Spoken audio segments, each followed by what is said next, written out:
Throughout history, remarkable men and women have left behind ideas capable of changing the course of a life.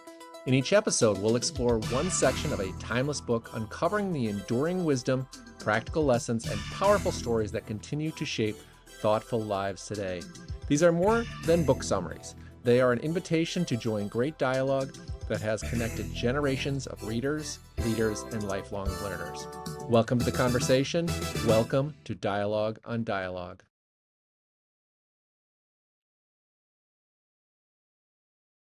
Welcome back to Dialogue on Dialogue. This is Chapter 5 of Ben Franklin's Autobiography, where I look to discover what his remarkable life can still teach us about learning, character, success, and becoming just a little bit better every day. Jim Rome famously said, "You are the average of the 5 people you spend the most time with." I'm guessing it's safe to say that Ben Franklin probably never heard that quote, but he certainly lived it. Long before he became one of America's most influential founding fathers, Franklin was careful about choosing the people around him. He wasn't looking for the richest friends or the most powerful friends. He was looking for people who made him think. Today's chapter reminds us that one of the most important decisions we make in life isn't where we live or what job we take. It's who we choose to spend our time with. Chapter 5 gives us a glimpse into Ben Franklin's growing social life in Philadelphia. Although still a young man, Franklin was beginning to attract friends who shared his love of learning, conversation, and intellectual curiosity. One of these friends had become fascinated with Franklin's ability to debate using this Socratic method.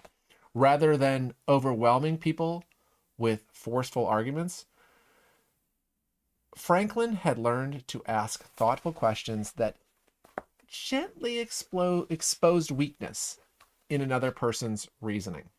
His friend was so impressed by Franklin's ability here that he proposed an unusual partnership. His friend wanted to found an entirely new religious sect, which was actually fairly common in the time.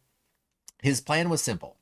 He would preach the new beliefs, while Franklin would stand beside him and use his questioning skills to defeat anyone who challenged their ideas. Franklin actually agreed to help, but with one condition. His friend would have to stay a vegetarian along with him. It turns out convincing someone to change their entire diet was harder than convincing them to start a new religion.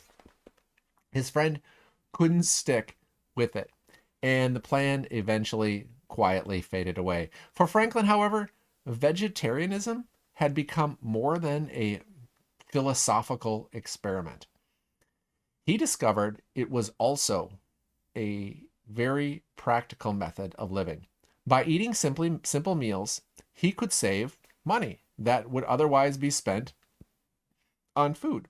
More importantly, preparing inexpensive meals often left him with extra time to read while others were eating at elaborate dinners.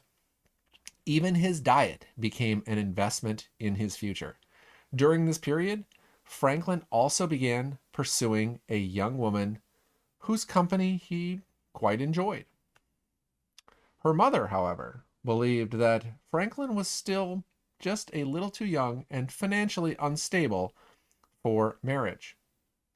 She advised him to wait until he was 21. There's that 21-year-old again, and establish in business before pursuing this relationship any further. Once again, Franklin encountered a reoccurring lesson in his life. Ambition alone wasn't enough.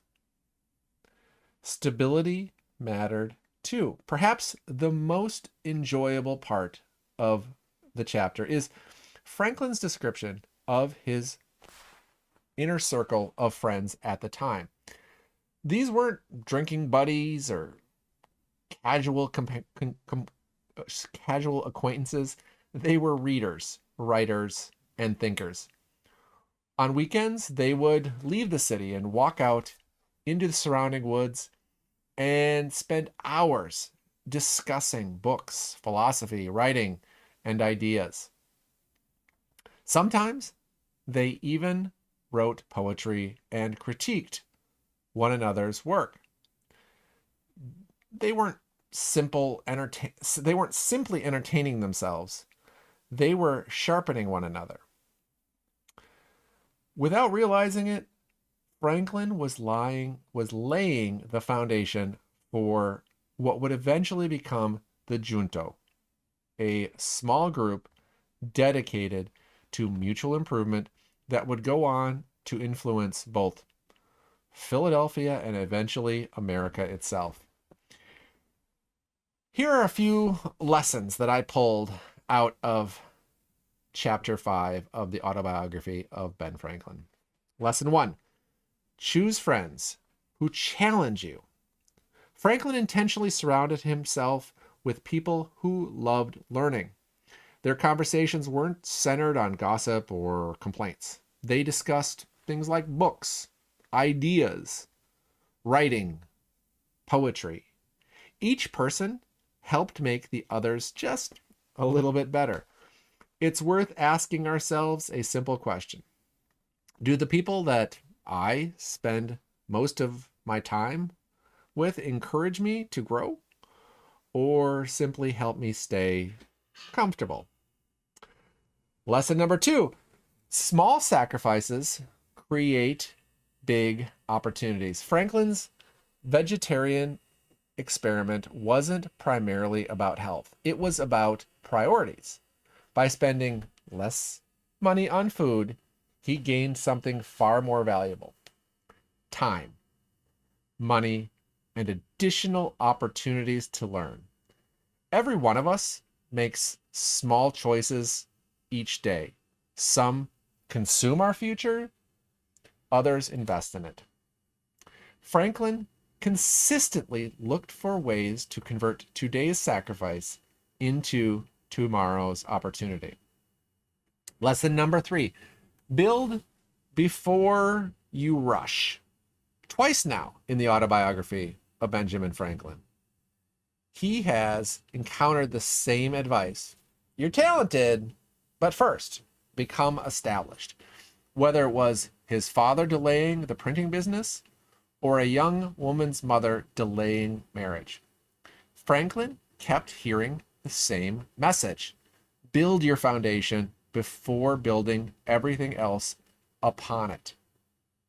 Patience is often one of the most underrated forms of wisdom.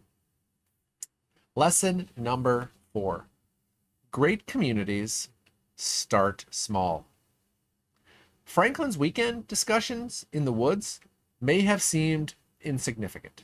Just a few young friends talking about books. But those conversations planted the seeds that would eventually grow into one of the most influential civic organizations in colonial America. History reminds us that remarkable movements often begin with just a handful of people who decide to grow together.